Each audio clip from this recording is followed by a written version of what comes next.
Hundreds of thousands of people have marched in France in nationwide demonstrations against the government's planned reforms of the pension system. French ministers want to raise France's retirement age from 62 to 64. Cullen has more.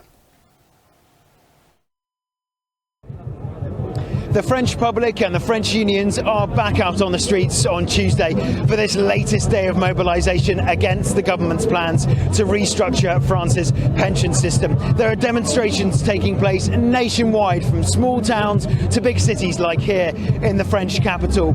The unions have called for a major day of marches against this reform, and there are people taking part in the industrial action from all different sectors, from doctors and nurses to teachers, prison officers, airline cabin crew, members of France's energy and refinery unions. All sorts of different professions are making their voices heard and determined to continue on with these protests against the government's plans to raise the retirement age in France from 62 to 64. Ministers argue that this reform is indispensable and is needed if France is to be financially sustainable for its pensions going forward, and the Prime Minister and the President are determined to be able to continue with this reform. The next major date is the 6th of February, when this reform is due to begin its process of going through Parliament.